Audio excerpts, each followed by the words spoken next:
Let me talk quickly about how the federal government and our county and city are trying to meet, have been trying to meet it with money, and the paradigm that we're all trapped in currently, and kind of what we've been up to as a community. So bear with me. I'll try to go quickly here. Federal government spends billions on poverty, welfare programs like that serve the homeless in the country. That money flows from the Housing and Urban Development Department, the federal government. We're only at 3% of funding that we used to get in the country in the early 70s. So we're all fighting for a decreasing pot of money. So there's a lot of striving going here. The money flows into Santa Cruz to a continuum of care district, if I may. Ours is called the Homeless Action Partnership. They're called many different things all over the country. In Santa Cruz, it's the Homeless Action Partnership. The HAP, chaired by county administrators, and the board of that is four others. City managers of Santa Cruz, Capitola, Scotts Valley, and Watsonville. These are they're not your elected officials who represent you. They represent the municipal corporations, also known as cities locally. To get that money, they have to jump through some hoops. This is their money, of course. It's not ours. 10-year plan. What is the 10-year plan? This is the 10-year plan of how the city's going to spend, the county's going to spend their money, the HAP. Plan to end homelessness. That's the one I learned about in the late aughts. Spoiler alert, we didn't really end homelessness like they had planned. Finally, the one we're currently on, or had been currently in, we're still not 2023 yet, but they've changed it up on us. All in, toward a home for every county resident. All in, that's very inclusive. Toward a home. Not very strong language there. Finally, retooling with the recent San Diego group called Housing Focus Strategies. The new thing is housing for a healthy Santa Cruz. Housing. Are we all going to get housing? Is that how it's going to be now? I really love it. There's a lot of money coming from the federal government. But where money rains down from the federal government, that's exactly where the money programs will pool up. Not any inch outside, regardless of the need of homelessness. So what we saw here was a paradigm shift from sheltering into finally saying, shelters don't end homelessness, housing does. So let's close the shelters. We saw a defunding of shelters and food programs in Santa Cruz and all over the country, especially the West Coast, in favor of these new era programs, 180, giving a 180-degree turn for 180 people and getting them to housing. And they were successful. Where did those people go? Transitional housing, limited housing development. There's no funding from the federal government, really, for housing development. It's really just for this new era of paradigm stuff. Getting ahead of ourselves here. And your house, that's where they went to. Other hurdles, point in time count. Every 2 years is a count. And really, that's just a function of how much money are we going to get. It's based on the number of people. So it doesn't really give you a good picture of the homelessness. It doesn't really give us a data set that we can work with. Also, housing first, as I've said. The paradigm shift has been from shelter to housing. And we've seen all these new programs. The new, since that success, 180 turned into 180-2020. Let's end chronic homelessness by 2020 because we're so successful. We're on a roll here. Didn't happen. Sorry. Don't mean to spoil your expectations. Smart Solutions is kind of a cheerleading organization for this. You'll see that in many cities, Sacramento, Seattle. They all have, like, it's called 1,000 homes, or they all have a kind of this like pilot fish cheerleading organization. The new program here is called 180 Forever. Oh, Together, not unlike all in, right? Together, that's interesting language there. Smart path, putting people on the pathway to that housing. But I said there's no housing development really funding. That you're not seeing any housing development for people who sleep outside. We don't even really give people places to go to the bathroom. Why do we think we're really going to give them free housing for life, right? But that is the story. Smart path. Here's the path. Homelessness, housing. Let's call it a bridge. But there's no what, 1,000 people housed. I know that seems cutting now. I don't mean it to be. It's just kind of what we're learning about homelessness paradigm from the federal government through the HAP in Santa Cruz. What do we learn through the grand jury report recently? It's not 1,000 people housed. Drum roll, please. 350 retained that housing. There are more people who died in the time that they've housed those people on the street than they've been able to keep into housing for all this money. Housing Matters was Homeless Services Center. They changed their mission statement, changed their name to orient. You orient towards the money. You got to get that money, right? And we believe it. We love that story, but it's just not happening. Am I losing my place here? Housing Now is this new paradigm. We're going to doubling down with this. Here we are, 2021 to 2024. Housing for a Healthy Santa Cruz. That's the new. Again, it's not our money. It's what the county's doing with their money. It's what they're doing. Not even really what the city's doing. The city's in on it. They're going to spend millions of dollars of federal money. Hiring dozens of people to try to identify 90 new places for 90 individuals to live. It's really awesome, but they're doubling down on something that doesn't seem to work. Where are they going to house these people? They're not building more transitional housing. There's no housing development. Where are they going to put them? Your house, my friends. They're going to find that back bedroom and put person who sleeps outside in touch with your bedroom. But the most of the money is for programs, and this paradigm of putting people on the pathway towards housing, but there's no real housing out there. See, it's a golden bridge to nowhere. People get on the path and they fall off and back into homelessness. It's a tragedy.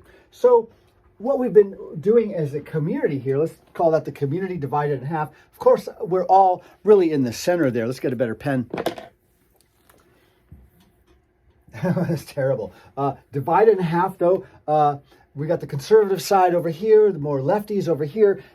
Count those syringes. We want more police out on the street, don't we? We want people to do their time. We want to clean up those messy camps, get people back on the bus out of Santa Cruz. What are they even doing here? And that's kind of like I know I'm making that very cute. I didn't mean to sound so negative. Over here on the left, though, we have our turn. Harm reduction. Let's defund the police or even abolish the police. We really would like to see some healthcare professionals, some mental health professionals, instead of armed officers out there interacting with people who are suffering, sleeping outside. And the camping ban, right? We do a lot of yelling at city council by the hundreds lining up. Take back Santa Cruz. There's a lot of energy here. That's where we engage as citizens. People come off the university. We march. We yell. We have protest camps. That's what we've been doing. That's where I'm from. I spend a lot of time there. I get it. You get it. It doesn't have anything to do with the redundant. Imagine this, Santa Cruz, 6-figure income for that administrator there. Imagine the bureaucracy, the cost of that, all those people, the buildings, Santa Cruz County, Santa Clara County, San Benito County, Monterey County, all those salaries, they don't work together. They don't share any resources. They don't pool information. And on it goes down. The most critical thing I can say is that it's a housing farce. They're doubling down on something that's broken. So that's why we need Santa Cruz Coalition on Homelessness. We want to put people with ideas with other people. We want to say, hey, let's do this together. Homelessness is down here. They're pretending they're going to get people up here, and it's impossible to make and retain hurdle of housing. Homelessness, we say, is just really a set of basic needs that housing could eclipse. Doesn't eclipse all of them, right? Shelter, of course, day programs, casework, laundry, showers, electrical charging, donation materials. Let's isolate some of these. This is really what the coalition has been up to this point. We started identifying some of the basic unmet needs left void from all of our activity, all this energy here, and homelessness is only mushrooming out of control, right? So let's take storage, right? Where people are carrying their stuff around, that's really what you see out there. You see people sleeping around, but they're really carrying all kinds of stuff. This is 2015, 2016, finally 17, the coalition identified that as a basic need. We found some programs in Seattle, in Portland, really, San Diego, Berkeley. We put those together. I'm sorry that this is the way I tell a story here. And we brought some data together and formed a program. What we did with that, the Coalition on Homelessness, after several meetings, morphed itself, really believed in the storage concept. Of course, storage, we needed laundry and showers, really the basic things that you expect when you get up in the morning, when you begin your day. These are things you take for granted. It's not just about housing. It's not just the box you live in. It has plumbing. It has all these other aspects. We could, since they're not providing housing and people are outside, well, we would like to say no. They run the city. We just live in it. We would like to, so let's get people to say yes and this.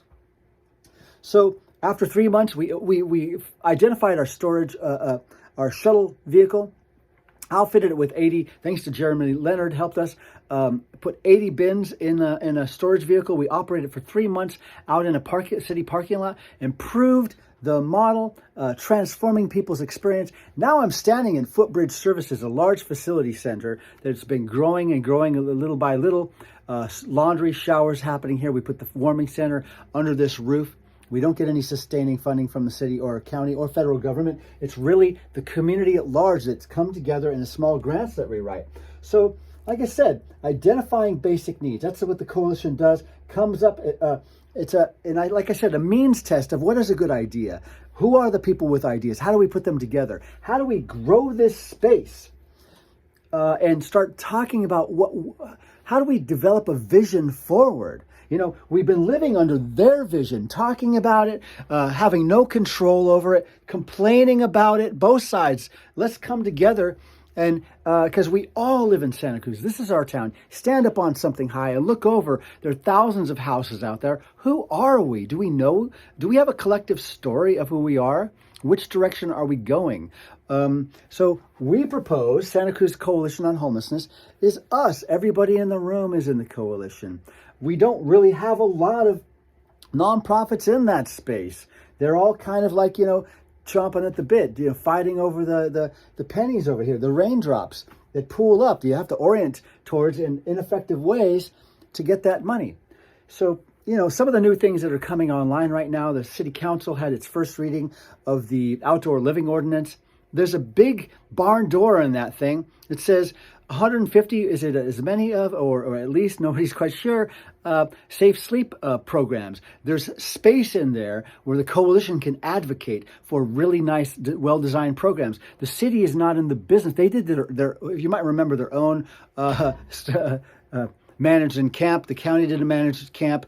There's nothing left of these places. And also, with this HEAP funding, the pandemic funding especially, the unaccounted for millions, probably going to see at least 100 million before the day is done, maybe 200 million, but there's not going to be anything to show for it. We need transitional encampments. We need an efficient, intelligent array of shelters that include safe sleep zones, transitional encampments, warming center, traditional winter shelter, tiny house programs, a very robust car camping program, so that every single person experiencing homelessness, they're not going to make this housing. We need to raise the floor of experience for everybody up to something clean, safe, dignifying that we would expect, and everybody should have access to it. Not a 100-person cap on like we've seen historically with the shelters. I know I'm getting long-winded here. So what is the Coalition on Homelessness? It's putting people with ideas with other people. It's an idea incubator. There's a possible for fiscal sponsorship for really good ideas. Let's build this space out. We are a brilliant, creative, even a well-funded community in Santa Cruz. We're here for a reason. A lot of us are techies, artists, musicians, and we care about humanitarian values. We're not all just about our politics. Let's put our humanitarian values out in front from now on, and let's get together on this and build a Santa Cruz coalition. Let's replace this guy, because I shouldn't be here at all, and build a Santa Cruz coalition on homelessness worthy of Santa Cruz. Thank you.